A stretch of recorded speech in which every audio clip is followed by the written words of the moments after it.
Hey, welcome back. Where have you been?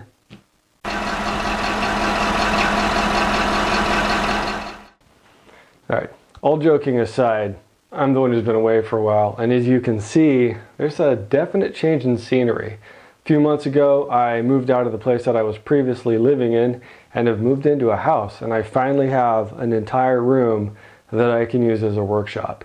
Now, I don't know how much you remember about the previous spot, but the workshop was pretty small. I was in the corner of a guest room that was being used for other things as well, so I basically had one wall to work with.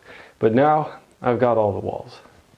So the first most noticeable change that you guys will see is that I have a table in front of me. I actually have a presenting table now. A presenting table, a presentation table, a table that I can present in front of. It's pretty nice because when I have projects that I want to do a view other than looking straight down, I can actually have the project between me and you and actually be able to explain things and make more of an interpersonal feel with my videos. As you can see, I've still got the trusty old backboard. I've just taken it off the table and moved it over here so it's catty corner to where I am. Gives me a little bit more room to work with stuff. This viewing position will be mostly used again for presenting stuff to you, but we'll use a different view when it comes to getting a closer view. Before we get into any projects, let's take a look at the rest of the office. As previously stated, the old trusty workbench is still here. I've just got it aligned perpendicular to the wall. Gives me a space to work where I don't have to have my power tools and all that. And then behind it, I've moved my computer table and actually got one of those fancy little Amazon sit and stand stations, which is really nice because it ends up making the table the same height as my workbench. So when I'm referring to photos for projects that I'm doing, it makes it a little bit easier. I don't have to go sit, stand, sit, stand, sit, stand. And next to the computer is the trusty old CNC cabinet with the CNC machine. I have my new 3D printers stored below it. More on those later. And then this new 6-foot workbench that I've mounted to the wall. It's really nice because it allows me to place all of my power tools on top of it, or my benchtop power tools on top of it, and then still have enough room next to it to utilize as a workspace or to put out my 3D printers. So now that we've covered the workshop, let's go over some projects. I'm going to change the way that I do projects moving forwards. Instead of focusing on one project from start to finish, I'm going to have a couple projects going on, and this is for a couple of reasons. One, boredom. Just working on one project, especially something like the 988, which is a forever project it seems, because it just keeps getting bigger and bigger and bigger and bigger. I get a little burnt out on projects like that, and I think you guys get burnt out too. Following something over the span of, we're going on 2 years now, and we're looking at incremental changes, it just gets a little bit tiring, a little bit boring. I get a little bit burnt out working on it because I got into this to complete models, right? Like we want to build models to finish models so we can have a finished project and move on to the next one. Sometimes I want that shorter gratification, so there might be some builds that come in that are going to take maybe a couple episodes, smaller builds that aren't going to be as involved as the 988. And there will be multiple builds going on at the same time. So sometimes we'll have a video about one build, and then the next video might be about another build. Just keeping the cups moving around keeps me a little bit more interested, because again, like I said, sometimes I just want a shorter project to do. I don't want one that's going to take forever. I'm not bailing out on the 988. There's still a handful of 3D printing that needs to be done for that, and then it needs to be painted. But I figured because there's going to be some other models that are going to need 3D printing too, I might as well do all of the 3D printing together.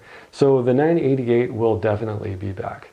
So what is the current model that we're going to be working on? Well, it's a little bit different than what I've been normally doing, and it's this thing, and it's missing a few parts. Let's get into it and I'll talk more about it. All right, so what is this? This is a Peterbilt 359 conventional truck.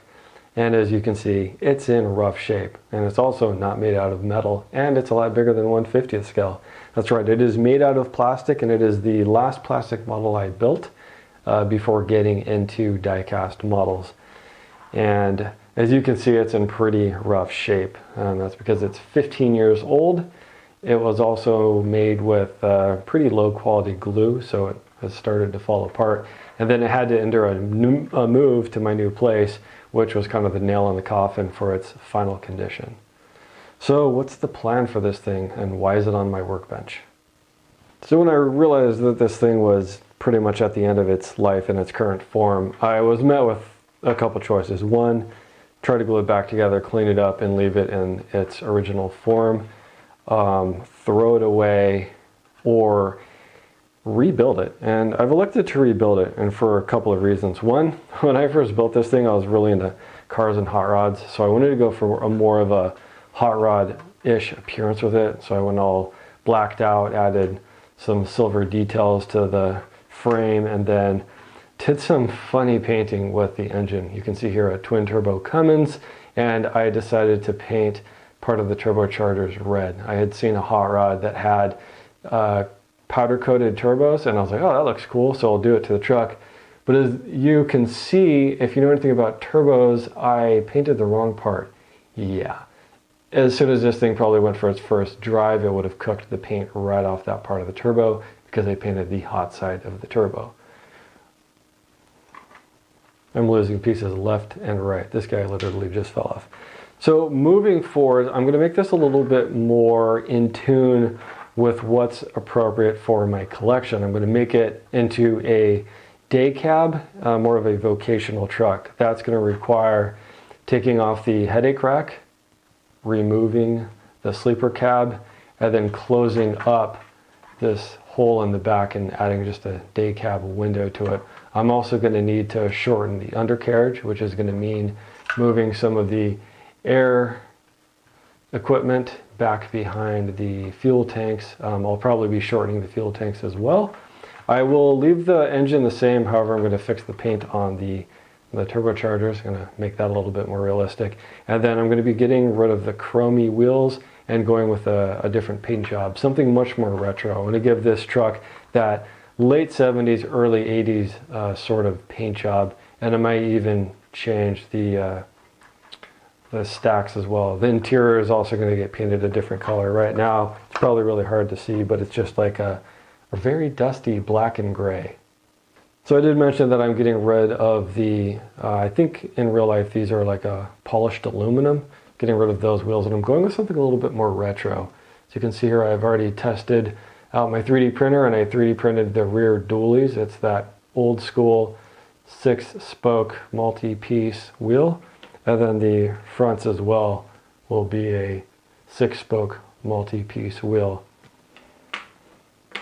So there will be more on this as I go through the project. I have to disassemble this thing. The glue is all pretty old, so it's not going to be too difficult to get a lot of the chrome parts disassembled. I don't need to go too crazy with it. I just need to disassemble the major components so that I can shorten the chassis and repaint stuff. But that's going to be the next project that I'm going to be getting into. In the background, you'll probably see other projects going on. Some stuff like I'm doing another 345 excavator, for example. I'm not going to film that, however, I will show you guys when it's done. That one is one that I've already done in the past, so there's really no reason to film that again. Anyways, gang, thanks for tuning back in. I appreciate you guys going on this ride with me, and it'll be exciting to get into some new projects here. I'll see you guys on the next one, and it will be in a shorter time range than 6 months.